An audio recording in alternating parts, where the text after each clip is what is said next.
let me talk about India through the evolution of ideas.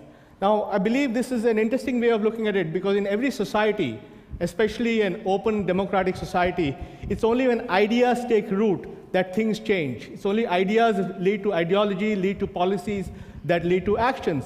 In 1930, this country went through a Great Depression, which led to all the ideas of the state and social security and all the other things that happened in Roosevelt's time. But in the 1980s, we had the Reagan Revolution, which led to deregulation. And today, after the global economic crisis, we have a whole new set of rules about how the state should intervene. So ideas change states. And I looked at India and said, really, there are 4 kinds of ideas which really make an impact on India. The first, to my mind, is what I call as the ideas that have arrived. These ideas have brought together something which has made India happen the way it is today. The second set of ideas I call as ideas in progress. Those are ideas which have been accepted but not implemented yet. The third set of ideas are what I call as ideas that we argue about. Those are the ideas where we have a fight, an ideological battle about how to do things. And the fourth thing, which I believe is most important, is the ideas that we need to anticipate. Because when you're a developing country in the world where you can see the problems that other countries are having, you can actually anticipate what they did and do things very differently. Now, in India's case, I believe there are 6 ideas which are responsible for where it has come today. The first is really the notion of people. In the 60s and 70s, we thought of people as a burden. We thought of people as a liability. Today, we talk of people as an asset. We talk of people as human capital. And I believe this change in the mindset of looking at people from something as a burden to human capital has been one of the fundamental changes in the Indian mindset. And this change in thing of human capital is linked to the fact that India is going through a demographic dividend.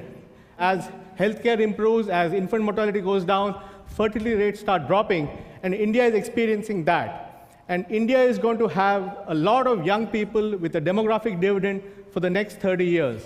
And what is unique about this demographic dividend is that India will be the only country in the world to have this demographic dividend. In other words, it will be the only young country in an aging world. And this is very important. At the same time, if you peel away the demographic dividend in India, there are actually 2 demographic curves. One is in the south and the west of India, which is already going to be fully expensed by 2015, because in that part of the country, the fertility rate is almost equal to that of a West European country. And then there's the whole northern India, which is going to be the bulk of the future demographic dividend. But a demographic dividend is only as good as the investment in your human capital. Only if the people have education, they have good health, they have infrastructure, they have roads to go to work, they have lights to study at night, only in those cases can you really get the benefit of a demographic dividend. In other words, if you don't really invest in your human capital, the same demographic dividend can be a demographic disaster. And therefore, India is at that critical point where either it can leverage its demographic dividend or it can lead to a demographic disaster. The second thing in India has been the change in the role of entrepreneurs. When India got independence, entrepreneurs were seen as a bad lot, as people who would exploit. But today, after 60 years, because of the rise of entrepreneurship, entrepreneurs have become role models, and they are contributing hugely to the society. And this change has contributed to the vitality and the whole economy. The third big thing I believe that has changed in India is our attitude towards the English language. English language was seen as a language of the imperialists. But today, with globalization, with outsourcing, English has become a language of aspiration. And this has made something that everybody wants to learn. And the fact that we have English is now becoming a huge strategic asset. The next thing is technology. 40 years back, computers were seen as something which was forbidding, something which is intimidating, something that reduced jobs. Today, we are in a country which sells 8 million mobile phones a month, of which 90% of those mobile phones are prepaid phones because people don't have a credit history, and 40% of those prepaid phones are recharged at less than 20 cents at each recharge. And that's the scale at which technology has liberated and made it accessible. And therefore, technology has gone from being seen as something forbidding and intimidating to something which is empowering. 20 years back, when there was a report on bank computerization, They didn't name the report as a report on computers. They called them as ledger posting machines. They didn't want the unions to believe that they were actually computers. And when they wanted to have more advanced, more powerful computers, they called them advanced ledger posting machines. So we have come a long way from those days where the telephone has become an instrument of empowerment and really has changed the way Indians think of technology. And then I think the other point is that Indians today are far more comfortable with globalization. Again, after having lived for more than 200 years under the East India Company and under imperial rule, Indians had a very natural reaction towards globalization, believing it was a form of imperialism. But today, as Indian companies go abroad, as Indians come and work all over the world, Indians have gained a lot more confidence and have realized that globalization is something they can participate in. And the fact that the demographics are in our favor, because we are the only young country in an aging world, makes globalization all the more attractive to Indians. And finally, India has had the deepening of its democracy.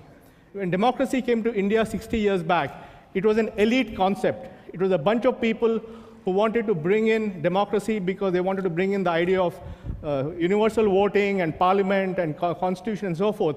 But today, democracy has become a bottom-up process where everybody has realized the benefits of having a voice, the benefits of being in an open society, and therefore democracy has become embedded. And I believe these 6 factors, the rise of the notion of population as human capital, the rise of Indian entrepreneurs, the rise of English as a language of aspiration, technology as something empowering, globalization as a positive factor, and the deepening of democracy has contributed to why India is today growing at rates it has never seen before. But having said that, then we come to what I call as the ideas in progress. Those are the ideas where there is no argument in our society, but we're not able to implement those things. And really, there are 4 things here. One is the question of education. For some reason, whatever reason, lack of money, lack of priorities, because of our religion having an oral culture, primary education was never given the focus it required. But now I believe it's reached a point where it has become very important. Unfortunately, the government schools don't function, so children are going to private schools. Today, even in the slums of India, more than 50% of urban kids are going into private schools. So there is a big challenge in getting the schools to work. But having said that, there's an enormous desire among everybody, including the poor, to educate the children. So I believe primary education is an idea which has arrived but not yet implemented. Similarly, infrastructure. For a long time, infrastructure was not a priority. Those of you who have been to India have seen that. It's certainly not like China. But today, I believe, finally, infrastructure is something which is agreed upon and which people want to implement. It is reflected in our political statements. 20 years back, the political slogan was Roti Kapda Makan, which meant food, clothing, and shelter. And today's political slogan is Bijli Sadak Pani, which means electricity, water, and roads.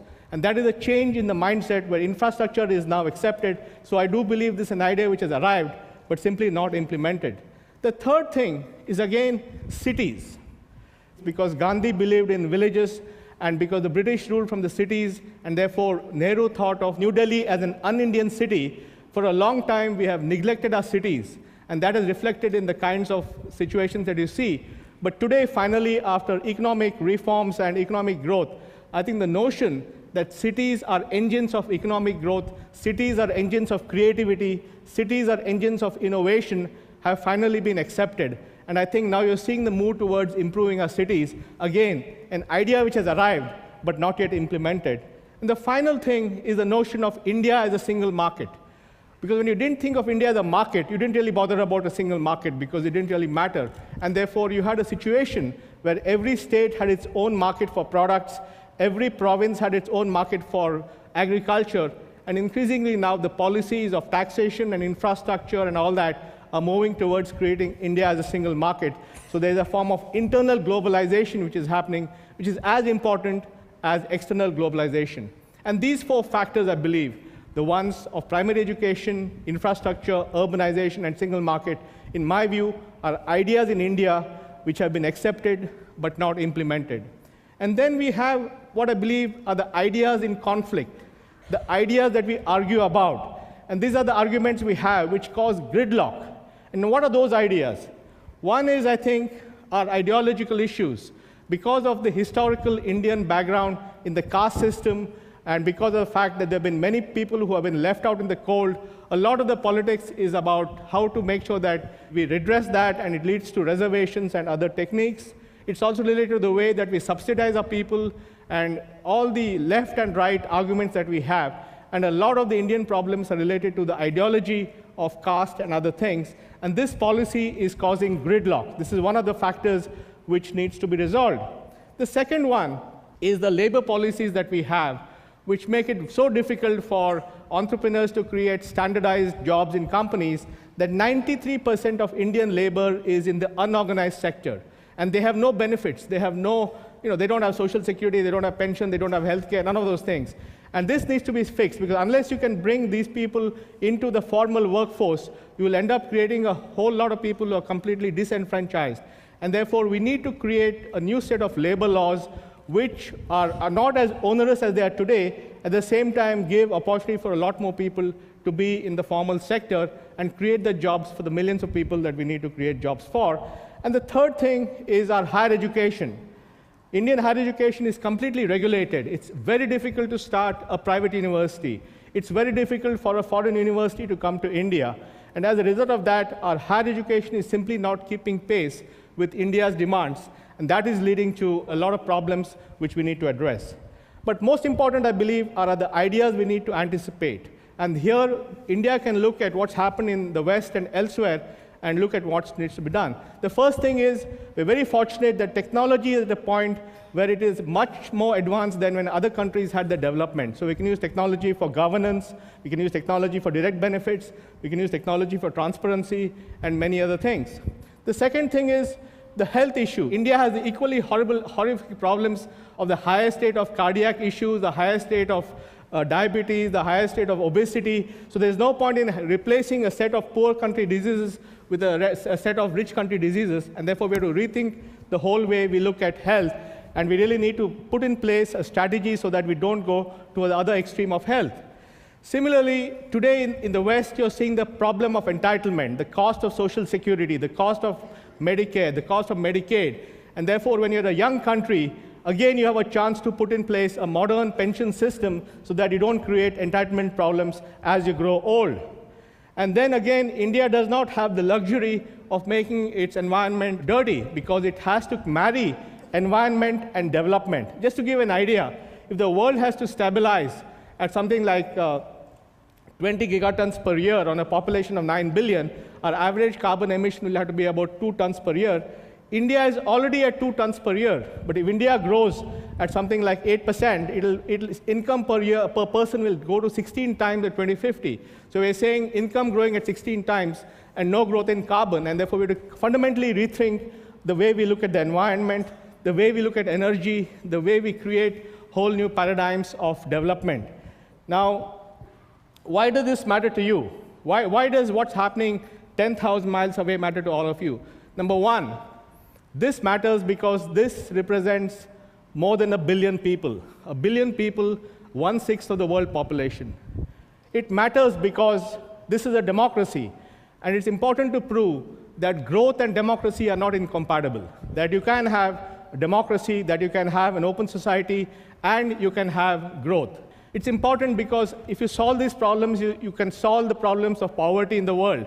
It's important because you needed to solve the world's environment problem. If we're really going to come to a point where we want to put a cap on our carbon emission, we want to really lower the use of energy, it has to be solved in countries like India. If you look at the development in the West over 200 years, the average growth may have been about 2%. Here we're talking about countries growing at 8 to 9%, and that makes a huge difference. When India was growing at about 3.5%, and the population was growing at 2%, its per capita income was doubling every 45 years. When the economic growth goes to 8% and population growth drops to 1.5%, then per capita income is doubling every 9 years. In other words, you're certainly fast-forwarding this whole process of 1 billion people going to prosperity, and you must have a clear strategy which is important for India and important for the world.